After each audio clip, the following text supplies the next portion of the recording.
I want to thank you so much for joining me today. We had a heck of a day out at the beach. Rachel managed to get herself a nice-sized shark.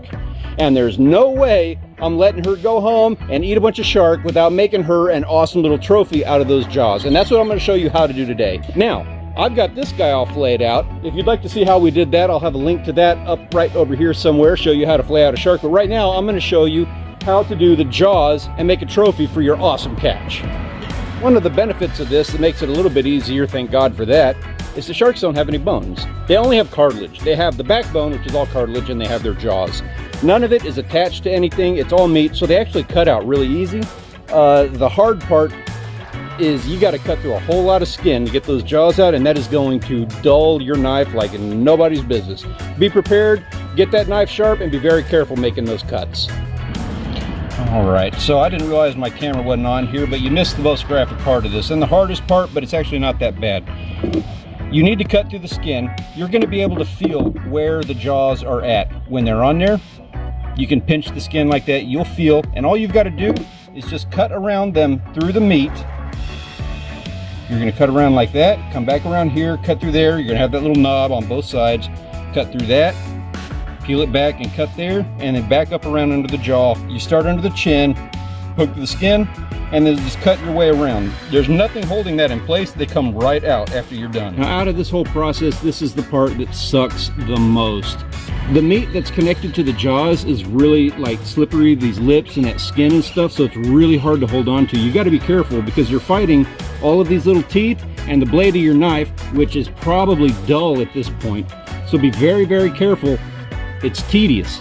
What you got to do is simply get in there and cut out every tiny little piece of meat that you can.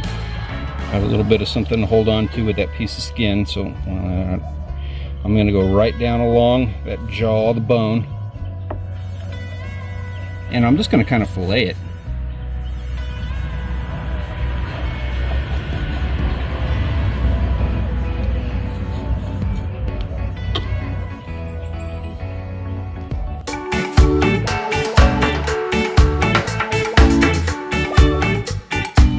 These lips are the worst.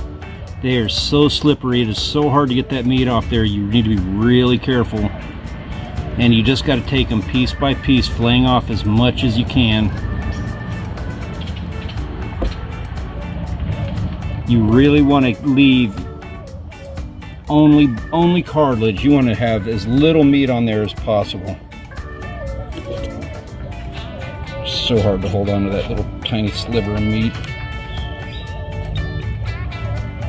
There, right by the teeth. That is the hardest part, but that is the part you really want to get out of there.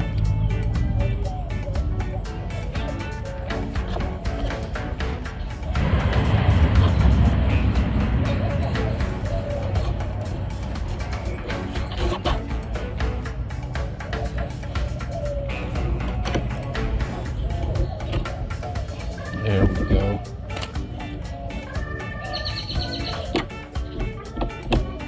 There.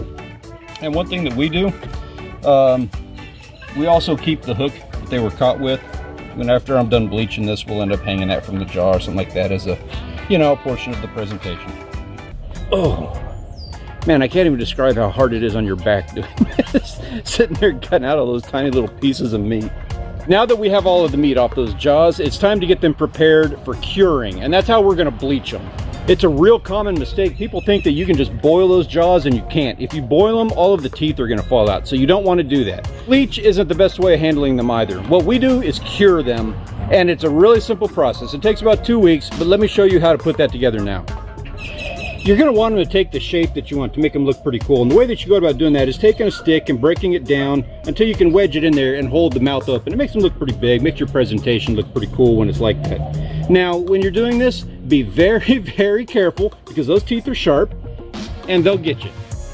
That was a little accident that I had trying to put that in there. It happens. Do be careful. Probably a little bit better if you're wearing gloves when you're doing this. I will vouch for the use of gloves on this.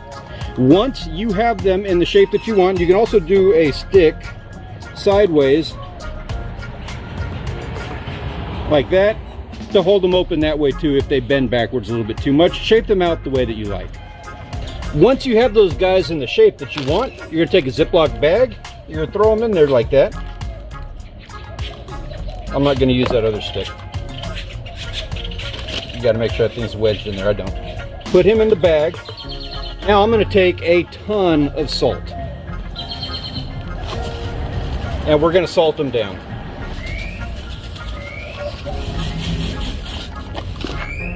Now that you have these guys salted down, you simply need to leave them outside in the sun, someplace where cats and everybody else is not going to get to them. You don't want cats and dogs and raccoons or skunks or what, possums or whatever you have in your area. You don't want them getting into those bags. They'll tear that thing up.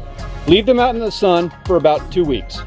When they are done, in about 2 weeks, you can open up that bag and you can take like a spoon and carve off any of the dried pieces of meat that are left on there, but you will be left with a perfectly bleached pair of jaws. Done. You can wash them off. You can wash them with Dawn, clean them up. It won't be a problem. They'll be totally dried out by that time. That is it. That is how you make yourself a perfectly awesome trophy from your amazing shark that you caught that day, and give yourself a lifelong memory in the process of doing that whole thing.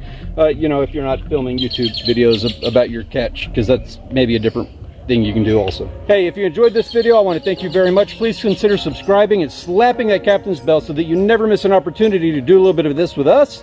I have a video right over here that's going to show you how to fillet a shark. We've done a ton of them where we've been eating them, and if you'd like, I've got a playlist right here that's going to show you all of the shark stuff that we do. Thank you so much for watching. I will catch you in the next video.